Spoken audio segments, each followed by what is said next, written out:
Well, good morning. Good morning. Bright and early, nice crisp day out there. Thanks to all of you for being here this morning. As I always like to say when I come home, it is good to be back in 757. And I actually saw that that's the new logo for Hampton Road. So right on time. And to all of our agencies, heads, our newly elected delegates, thank you all for being here this morning. And really look forward to working with you in January. This is a very exciting time for the Commonwealth of Virginia. I'd like to just some house cleaning first. I walked in and said hi to a couple people, and the most frequently asked question of the morning so far is, where is Pam? As most of you know, Pam worked with Lynn Haven River now, and who also worked very closely with Chesapeake Bay Foundation, and she literally loves this place, as I do, and she's off promoting early childhood education this morning. So I remind people, and I'll remind all of you, when they elected me as the 73rd governor, they got a great deal because they got 2 for 1. And Pam is really out there doing a lot of great work for Virginia, and she sends her regards and wishes all of you happy holidays. I wanted to just also take this opportunity to thank the Brock Center. Just an amazing facility here, structure, and have promoted the health of the Chesapeake Bay and our environment. So, Chrissy, I know you're going to offer a couple words later on, but thanks to you, and thanks also to Lynn Haven River now. It's good to see all of you here this morning. So what's really, I think, an exciting announcement, and this is a surprise to see some students here as well. And thank you all so much for taking time out of your busy schedule. A day out of school, it's not that bad a deal, right? But this is about your future. And so we're really excited that as I remind people all the time, there is power in every child. And we want you to grow up and be productive members of society. So this is a big deal this morning to really protect the environment for you and your future families.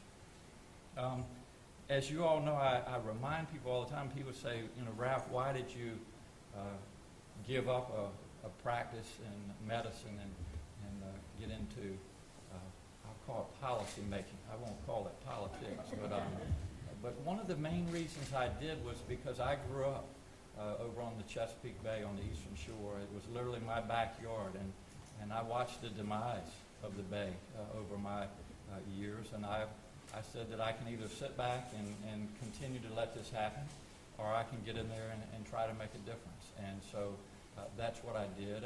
And as Secretary Strickler said, and thank you, Matt, for all of your hard work and your staff as well, we have come a long way. There have been improvements, but as Matt said, we still have a lot of work to do, and that's really why I'm here this morning, to make what we really think is an historic announcement for the Commonwealth. As you all know, next week I'll be announcing our proposed budget. It will be on December the 17th. Today, I'd like to preview some of the investments we're making in our environment and our natural resources. Overall, I'm proud to announce that we are proposing, now I'm going to say this number slowly, $733 million in new funding for the environment and clean energy, including over $500 million in capital funding.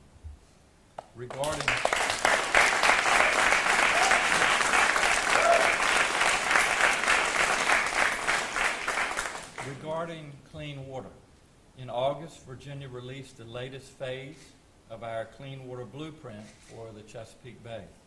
This plan ensures that Virginia can meet its commitment of restoring the Chesapeake Bay to a healthy, thriving ecosystem by 2025.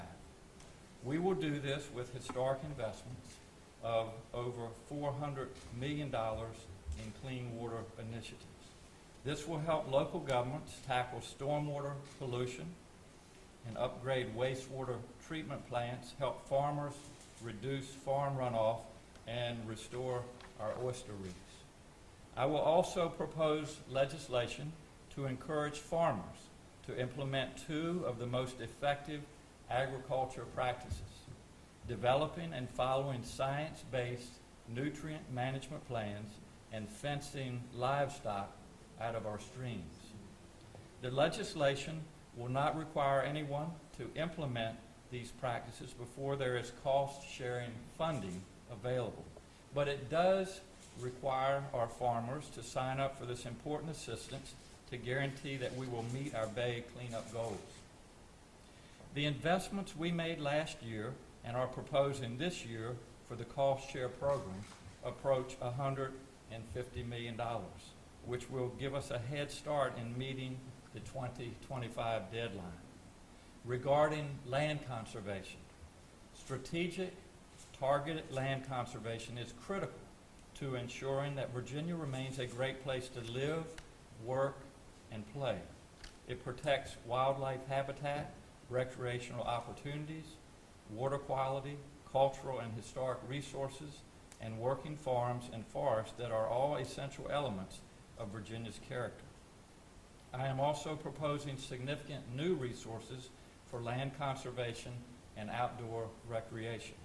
We're allocating $15.5 million each year for the Virginia Land Conservation Foundation, which will meet our funding goal of $20 million set in the Virginia Code. These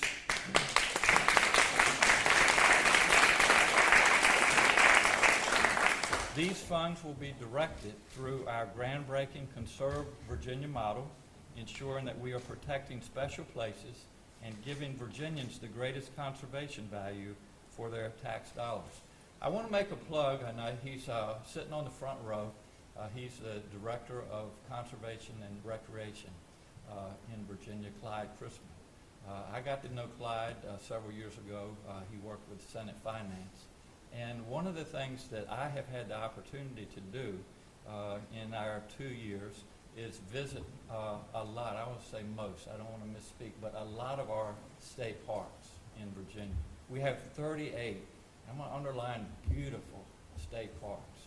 And they are so important to tourism, to allowing all of us as Virginians and a lot of people from outside of Virginia to come into Virginia and enjoy the beautiful environment, the landscape that we have. And so a significant amount of this funding, Clyde, you should have a big smile on your face this morning, is really toward capital investment in our state parks. And so my plug to you all here is that those of you that with families or maybe not even families, but get out there and enjoy these state parks because they are a true asset to the Commonwealth of Virginia. So Clyde, thank you for all the work that you've done in that area. Regarding the DEQ, David Paler, thank you so much for all that you've done. And if there's any agency that is overworked and overpaid, it's the DEQ, and it's did I say overworked? Well, we're not going to go to overpaid, but we're at least going to try to level the playing field. So anyway, but thank you for being here this morning. The Department of Environmental Quality's budget has been cut time and time again by the General Assembly. So one of my first acts as governor was to sign Executive Order 6, which ordered Secretary Strickler to conduct a full needs assessment for the DEQ. We wanted to make sure that DEQ has the resources it needs to meet its mission. He did that, and I'm excited to announce today that we're working to restore the funding that DEQ needs. My budget includes more than $25 million to help DEQ monitor air and water quality, increase efficiency and responsiveness in permitting, and enhance environmental protection and public engagement. Ensuring that our programs and initiatives work for all Virginians has been a top priority of mine since I ran for governor in 2017. So I'm proud to announce today that $2.7 million in each year from DEQ will be directed toward environmental justice and community outreach efforts.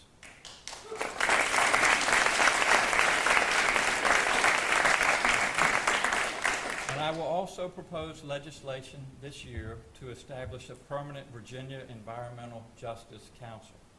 The environment belongs to all of us. It is our birthright as Virginians and Americans.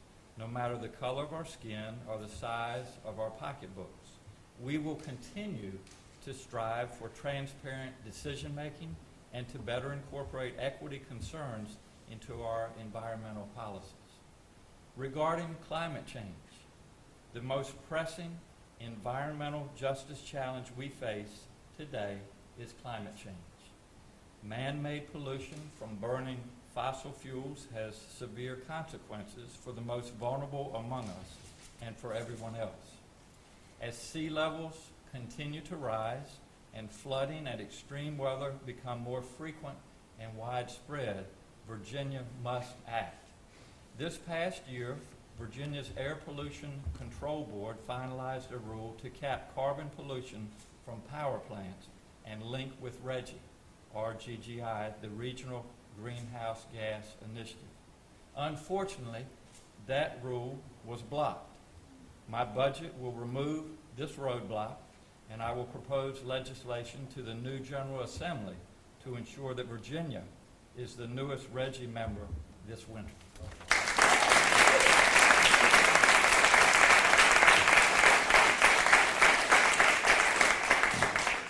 Regarding energy, some may argue that environmental protection can negatively impact an economy, but I would remind them that the American economy has done well since the Clean Air and Clean Water Acts were enacted in the 1970s, and is currently experiencing the longest sustained expansion in our history. Clean air, clean water, and a strong economy are all imperative to Virginia. They are not mutually exclusive.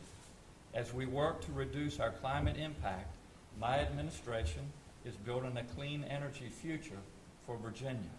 I recently signed Executive Order 43, which sets the landmark goal of transforming Virginia's electric grid to 100% carbon-free resources by 2050. Investing in clean energy resources like wind, solar, and energy efficiency will create the energy jobs of tomorrow. It will also help the Commonwealth reduce our carbon footprint. I am proud to announce today that my budget includes significant investments that will pave the way toward achieving these clean energy goals. One barrier to clean energy projects is access to the financing to pay for them. This budget includes funding for 2 programs to make it easier for Virginians and Virginia businesses to get financing needed to improve and protect their properties. First, my budget includes $10 million for a revolving loan fund that will enable both private citizens and local governments to invest in renewable energy and energy efficiency projects. These low-interest loans will help create clean energy projects in every corner of our Commonwealth. This will save customers money, create new clean energy jobs, and expand renewable energy and energy efficiency commitments. My budget also includes funding to hire a program operator for a clean energy financing program called Commercial Property Assessed Clean Energy Financing. This program allows individuals to make clean energy and resiliency improvements to commercial or multifamily property and repay the loan through their local property tax bill. The program has stalled in many parts of the state without a statewide operator, so the new investment will provide a streamlined way for businesses and building owners to participate. My administration is also committed to expanding clean energy industries like offshore wind.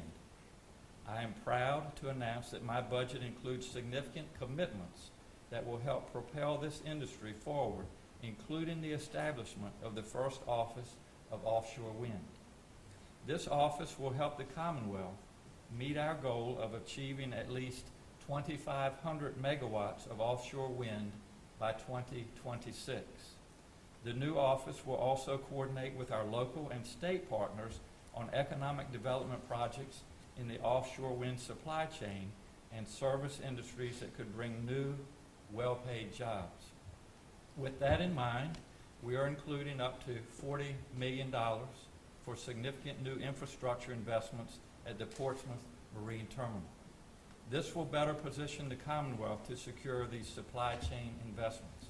Virginia's unique port assets and sophisticated maritime workforce provide a tremendous advantage to serve the needs of the offshore wind industry. We have a once-in-a-lifetime opportunity to invest in wind energy infrastructure. The positive impact of jobs and economic growth that wind energy infrastructure will bring is not something that we can miss out on.